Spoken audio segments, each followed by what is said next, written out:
Welcome back to my YouTube channel. Today our topic is Newton second law of motions. आज हम Newton second law of motions को समझेंगे। हम सबसे पहले हम इसकी स्टेटमेंट को हम समझेंगे। तो इसकी स्टेटमेंट हमें क्या कह रही है? It states that external force acting on a body is directly proportional to the rate of change of linear momentum. तो यहाँ पर आप देख सकते हो, आप बोर्ड पर भी यही मैंने लिखा है। जो मैंने लिखा है इसी को अगर हम मैथमेटिकल फॉर्म में लिखेंगे, external force is directly proportional to the rate of change of linear momentum. तो लीनियर मोमेंटम हमने लास्ट वीडियो में समझा था। हमने लीनियर मोमेंटम क्या होता है। लीनियर मोमेंटम ये एक आपके पास एक फिजिकल क्वांटिटी है, जिस फिजिकल क्वांटिटी से हम बॉडी के मोशंस को मेजर कर सकते हैं कि बॉडी का मोशंस क्या है। समझे आप? उसको हम मेजर कर सकते हैं कि उसका मोशंस कैसा है, उसका मोशन घट रहा है, बढ़ रहा है, उसको हम मेजर कर सकते हैं। तो जब भी कोई बॉडी मोशंस में होती है तो उसके मोशंस को आप मेजर कर सकते हो, आप वही उसी को लीनियर मोमेंटम कहा जाता है। तो न्यूटन सेकंड लॉ हमें ये कहता है force is directly proportional to the rate of change of linear momentum. तो हमें ये कहता है कि अगर हमारे पास एक बॉडी का लीनियर मोमेंटम चेंज होगा टाइम के साथ साथ, अगर हमारे पास एक बॉडी का मोमेंटम चेंज हो रहा है, समझे आप, तो इसका मतलब वो मोमेंटम जो हमारा चेंज हो रहा है वो डायरेक्टली प्रोपोर्शनल टू फोर्स है।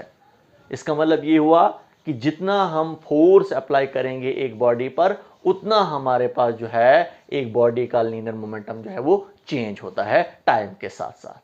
तो इसका मतलब whenever a body changes the linear momentum with respect to time, जब भी हमारे पास एक बॉडी अपना लीनियर मोमेंटम चेंज करता है टाइम के साथ साथ, तो वहां पर एक्सटर्नल फोर्स जो होती है क्या होती है, वो प्रेजेंट होती है। तो देखिए हमारे पास अगर ये एक बॉडी हमारे पास अगर एक यूनिफॉर्मली मूव कर रही है, इसका मोशन चेंज नहीं हो रहा है, इसका मतलब यहां पर फोर्स प्रेजेंट नहीं है।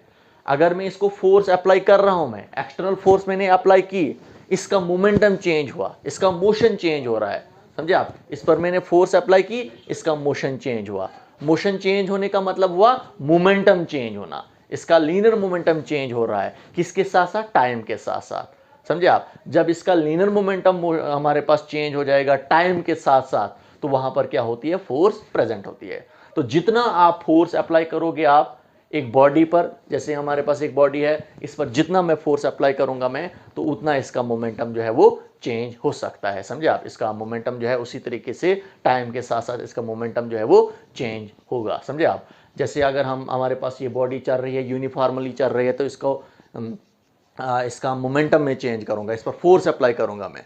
जैसे आपके पास एक गाड़ी जो है, अगर वो यूनिफॉर्मली चल रही है, समझे आप, उसका मोशन यूनिफॉर्म है, हम एक्सीलेटर का यूज करते हैं, जो ही एक्सीलेटर का यूज करते हैं तो उसका मोशन जो है वो बढ़ जाता है, समझे आप? इसका मतलब उसका मोमेंटम जो है वो चेंज हुआ। तो उसका मोमेंटम चेंज हुआ, कब चेंज हुआ? हमने एक्सीलेटर का यूज किया। तो एक्सीलेटर क्या है? एक फोर्स है, एक्सटर्नल फोर्स है। उस एक्सटर्नल फोर्स से उसका मोमेंटम जो है वो चेंज हुआ। इसका मतलब आपने जब फोर्स अप्लाई की तभी जाकर उसका मोमेंटम जो है वो चेंज हुआ। या अगर हमारे पास वो गाड़ी चल रही है, समझे आप, उसका हमारे पास वो मोशन जो है, उसका मोमेंटम हम कहेंगे एक यूनिफॉर्म मोशन में वो चल रही है, और हम ब्रेक का यूज करते हैं, जो ही ब्रेक का यूज करते हैं तो उसका मोमेंटम जो है वो क्या हो जाता है? डिक्रीज होता है, उसकी स्पीड कम हो जाती है, उसकी वेलोसिटी कम हो जाती है। वेलोसिटी कम होने का मतलब हुआ उसका मोमेंटम कम हो रहा है। तो वहां पर भी आपके पास फोर्स जो है वो प्रेजेंट होती है। ब्रेक का आप इस्तेमाल करते हो, आप ब्रेक का जब इस्तेमाल करते हो तो ब्रेक भी आपके पास क्या है? फोर्स है, उसकी वजह से उसका मोमेंटम क्या हो रहा है? वो डिक्रीज हुआ है, समझे आप? उसका मोशन क्या हो रहा है? वो डिक्रीज हो रहा है। इसका मतलब आपका मोशन जब चेंज होगा, चाहे वो इंक्रीज होगा चाहे वो डिक्रीज होगा, वहां पर क्या होती है? फोर्स प्रेजेंट होती है। तो यही हमें न्यूटन सेकंड लॉ कहता है कि जब आप एक बॉडी पर फोर्स अप्लाई करते हो आप, तो उसका मोमेंटम चेंज होता है टाइम के साथ साथ। तो वही यहां पर हमारे पास जो मैथमेटिकल स्टेटमेंट है, force is directly proportional to the rate of change of linear momentum. हमारा मोमेंटम चेंज हो जाता है टाइम के साथ साथ जब एक बॉडी पर फोर्स अप्लाई करते हो आप, समझे आप? तो जितना हम फोर्स अप्लाई करेंगे उतना हमारे पास मोमेंटम चेंज हो जाएगा टाइम के साथ साथ। क्लियर हो आपको? तो इसी को अगर हम डायरेक्टली प्रश्नों को हम इक्वल टू में पुट करते हैं, एक कांस्टेंट पुट करेंगे हम constant D by D T, ये के क्या है आपके पास, ये आपके पास एक कांस्टेंट है। एसआई सिस्टम में हमारे पास इस के की वैल्यू क्या होती है, 1 होती है। तो आपके पास फोर्स किसके इक्वल आएगा, D P by D T. यहाँ पर आप रीजन दे सकते हो आप, एसआई सिस्टम में हमारे पास के की वैल्यू क्या होती है, 1 होती है। तो लास्ट वीडियो में हमने समझा था कि ये जो आपके पास पी जो हमारे पास होता है, लीनियर मोमेंटम जो होता है हमारे पास, ये किस होता है, किसके इक्वल होता है, मास इनटू वेलोसिटी के इक्वल होता है। तो यहाँ पर आप क्या कर सकते हो, आप इसको आप सिंप्लीफाई करोगे जब आप, तो मास को हम बाहर निकाल देंगे, तो फोर्स इज इक्वल टू आपके पास क्या आएगा, एम को बाहर निकाला आपने तो D V by D T आपके पास आ रहा है। तो यहाँ पर देखिए D V by D T, rate of change of velocity with respect to time.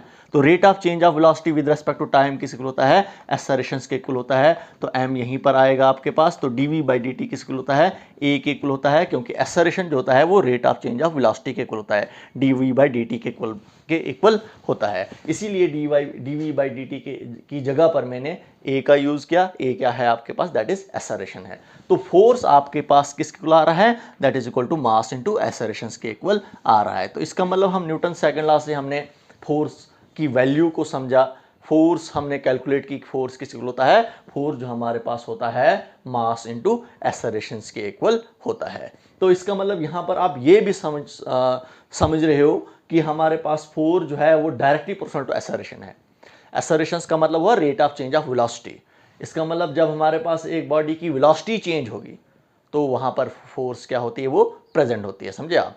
तो m क्या है आपके पास, एक मास है, ये कांस्टेंट है। इसका मतलब अगर हमारे पास एक बॉडी में एक्सेलरेशन होती है, समझे आप, जब एक बॉडी एक्सेलरेट करती है, एक्सेलरेट का मतलब हुआ उसका यूनिफॉर्म मोशन नहीं होगा, उसका नॉन यूनिफॉर्म मोशन होगा, समझे आप। क्योंकि बॉडी एक्सेलरेट कर रही है तो acceleration means change of velocity. इसका मतलब बॉडी की वेलोसिटी चेंज हो रही है। तो बॉडी की वेलोसिटी का चेंज होने का मतलब हुआ एक्सेलरेशंस। तो एक्सेलरेशंस एक बॉडी में तभी होगी जब वहां पर हमारे पास क्या होगी, फोर्स प्रेजेंट होगी। तो इसका मतलब यहां पर हम ये समझ रहे हैं, न्यूटन सेकंड लॉ से हमने ये भी समझा, जब भी एक बॉडी एक्सेलरेट करती है तो वहां पर फोर्स क्या होती है, वो प्रेजेंट होती है। क्लियर हो आपको। तो यहां पर आपको पता ही है फोर्स का यूनिट क्या है, एसआई यूनिट। न्यूटन है हमारे पास, इसका एसआई यूनिट, समझे आप।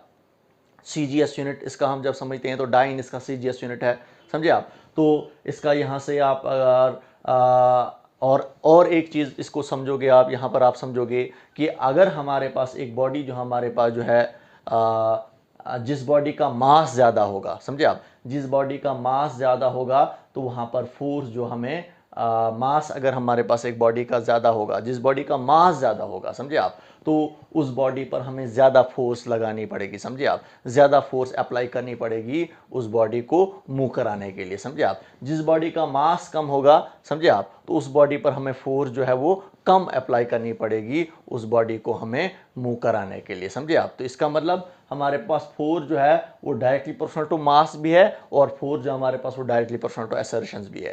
तो जितना मास ज़्यादा होगा उतनी ज़्यादा हमें फोर्स अप्लाई करनी पड़ेगी। जितना हमारे पास एक बॉडी पर अगर हमारे पास एक्सेलरेशन, जितना हम बॉडी ज़्यादा एक्सेलरेट कर रही है, जितनी ज़्यादा एक्सेलरेट कर रही है, इसका मतलब एक्सेलरेशन उसका अगर ज़्यादा हो रहा है, इसका मतलब वहाँ पर भी हमारे पास फोर्स जो होगी वो ज़्यादा ही होगी, समझे आप। तो ये जो हमारे पास फोर्स जो है वो डायरेक्टली प्रोपोर्शनल टू मास भी है और फोर्स जो आपके पास जो है वो डायरेक्टली प्रोपोर्शनल टू एक्सेलरेशन भी है, समझे आप। तो यहाँ से आप मास की वैल्यू भी निकाल सकते हो। आपकी मास हमारे पास किसी होता है, अगर m निकालना चाहोगे तो F अपान ए के इक्वल आएगा, जिसको हम बोलते हैं इनर्शियल मास हम बोलेंगे। तो इस इनर्शियल मास को हम नेक्स्ट वीडियो में समझेंगे, इनर्शियल मास क्या होता है। तो इनर्शियल मास को हम डिफाइन भी करते हैं, हम किससे, न्यूटन सेकंड लॉ से ही हम डिफाइन भी करते हैं। तो ये आपका न्यूटन सेकंड लॉ था कि हमारे पास फोर्स जो है वो directly proportional to the rate of change of linear momentum होता है और वहां से हम फोर्स की वैल्यू निकालते हैं, F इज इक्वल टू